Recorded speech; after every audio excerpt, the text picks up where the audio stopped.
Hello, bien le bonjour, bienvenue sur ma chaîne Gigi Budget. Alors je me présente, je suis Gigi, maman solo d'un petit garçon de 6 ans. Je suis aussi maman de deux autres grands enfants. Il y en a un qui a 18 ans et l'autre, ma fille, elle a 14 ans. Ils vont tous les deux vivre avec leur père, donc suite au divorce, qui a été très difficile.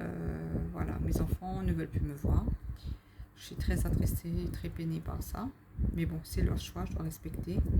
J'ai bataillé déjà un bout de temps pour obtenir la garde, ils veulent pas. Et voilà, ça a empiré les choses. Donc aujourd'hui, j'ai baissé les bras, j'ai arrêté. Je leur ai dit qu'ils sont les bienvenus quand ils veulent à la maison. Quoi qu'il arrive, je reste leur mère. Voilà. Enfin bref. Donc, j'ai décidé de lancer cette chaîne. Donc ça, c'est ma première vidéo. Parce que je galère financièrement. Donc ouais, après mon divorce, je me suis retrouvée dans un logement social sans rien quoi. Donc il a fallu faire des crédits et voilà, donc engrenage des frais et compagnie quoi. Donc je me suis retrouvée avec un très gros découvert. Donc voilà, j'ai galéré. Aujourd'hui, je veux plus de ça. Donc je me suis lancée, j'ai essayé de trouver des solutions en fait pour sortir de ce découvert-là. J'ai découvert les enveloppes budgétaires. Voilà, je me suis lancée là-dedans, regardant plein d'informations sur internet, essayer de trouver des petits boulots, des trucs comme ça. C'était la meilleure solution que j'ai trouvée. Et ça m'a grandement aidé.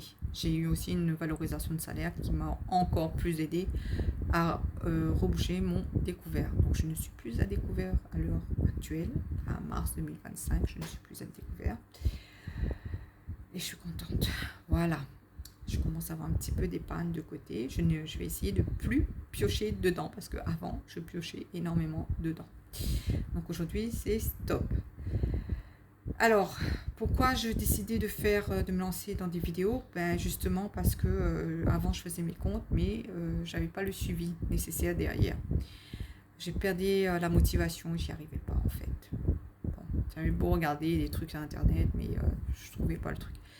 Donc aujourd'hui, je me suis dit bon, allez ma Gigi, faut se ressaisir, on va essayer de suivre ça comme il faut. Donc voilà, donc je fais ces vidéos d'abord pour moi. Voilà, pour me rassurer moi, pour voir un peu où j'en suis et pour me valoriser surtout. Donc voilà, allez, on y va. Donc je travaille en CDI. Je vis dans un appartement avec mon fils. Et là, nous allons faire le budget de mars 2025. Bon, alors je touche 1500 et quelques euros de salaire. J'ai un complément, un petit peu de CAF dessus, donc ça me fait un total de 1800 en fait. Là-dessus, donc dans mes charges fixes, alors on va afficher ça un petit peu, voilà, donc, comme ça tout le monde voit bien et on suit un petit peu. Hein. Donc j'ai mon loyer, en fait mon loyer est de 600 et quelques euros, donc avec les APL, il me reste que 300 à donner.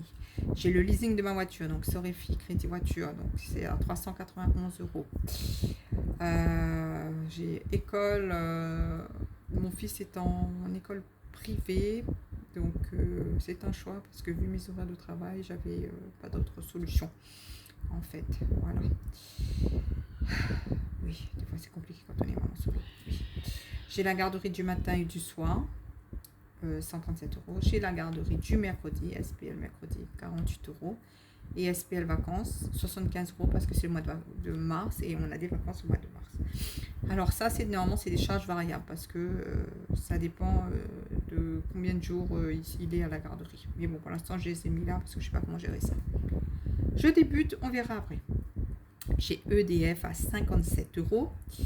J'ai aussi de l'eau à 20 euros, prélevé 20 euros. Mon téléphone maison qui est à 39 euros la box. Mon téléphone portable qui est à 10 euros, enfin 9,99 euros en gros. J'ai un petit peu arrondi tout hein, pour que ce soit un petit peu équilibré.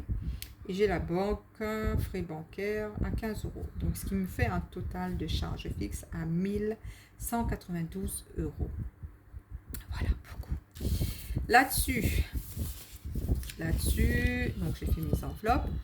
Donc j'ai attribué 120 euros par mois pour les courses Dessus, je rajoute les tickets restaurant. Voilà. Qui m'aident un petit peu là, parce que franchement, ça fait pas beaucoup pour les croissants. Mais bon, on essaie de faire comme on peut. J'ai l'essence, carburant 100 euros, 20 euros par semaine. J'ai mon fils, Nono, donc je lui donne, je mets de côté pour lui 20 euros. Des fois, c'est pour l'école, c'est pour des petites bricoles à côté, quoi. J'ai mes chats, j'ai 12 chats. Donc pour les croquettes et la litière, donc c'est 20 euros. Resto, j'ai mis 40 euros parce que des fois on fait des petites sorties avec mon fils et en fait c'est là où souvent je dépense, quoi, parce que je budgétisais pas du tout, difficile à dire. Et donc là je vais essayer de me tenir à ça. Rando, j'ai 50 euros. Alors oui, ça c'est mon plaisir. Je fais partie d'un club de randonnée, j'organise des sorties. Voilà, donc du coup, il y a des sorties en gîte, il y a des sorties qui sont un petit peu payantes. Donc voilà, je mets 50 euros pour mon fils et moi, en fait. Voilà. Imprévu, c'est 20 euros. Santé pour la pharmacie, des fois c'est pour les vitamines, Doliprane et compagnie, donc je mets 10 euros. L'assurance voiture, c'est 80 euros. Alors, il n'est pas dans mes charges fixes parce que avant, mon prélèvement, il sautait tout le temps parce que j'étais en impayé. Donc voilà, mon assureur m'a dit, madame, ça suffit. Il va falloir changer, soit vous payez en 2 fois, soit vous payez tout d'un coup.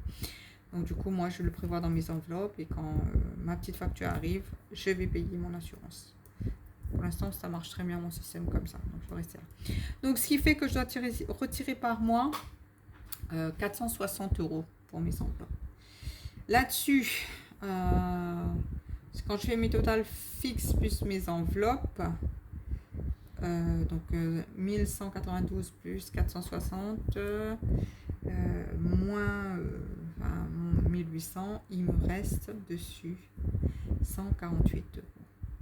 Sur ces 148 euros là, je me fais une petite épargne de 100 euros sur mon livret A et 20 euros sur mon LEP. Et puis, il arrive de temps en temps que la CAF me donne un petit peu plus que nécessaire. Je ne comprends pas comment ça se fait, mais bon, je ne cherche plus à comprendre. Des fois, il me donne plus, après il me le réclame, enfin bref, quoi. Donc un peu galère, donc c'est ça aussi qui m'a foutu un petit peu dans la mouise. Mais bon, donc dans le cas où il me met un petit peu en plus, le petit peu en plus là, j'essaye de le mettre dans des épargnes de provision. Pour ma voiture, pour Noël, anniversaire, école, Noam, pour payer les vacances de Noam en garderie et éventuellement des vacances qu'on pourrait prendre. Et si la CAF me réclame, je sais que je peux retirer ça là-dedans et revendre à la CAF. Voilà, ça c'est ma solution d'aujourd'hui parce que je n'en peux plus d'être à découvert. Donc voilà, donc là le but c'est qu'il reste fin de mois 28 euros sur le compte et que ce soit pas dans le rouge, quoi. Voilà. Et que voilà, j'espère pouvoir m'en sortir comme ça, quoi. Allez, on croise les doigts pour moi, hein. On va se motiver pour essayer de tenir ce budget-là. On refait un petit point dans le milieu du mois pour voir ce qui est passé réellement après sur le compte et combien il me restera dans mes enveloppes. Donc voilà, allez, je me sens fatiguée là, en fait, je vais dire motivée. Oui, je suis motivée pour reprendre mon budget en main, mais un peu fatiguée parce que quand je vois ce qui me reste, c'est déprimant en fait. Mais je tiens beau. Allez, soyez avec moi, hein. Bon, allez, bisous de la Réunion, bisous, bye tout le monde.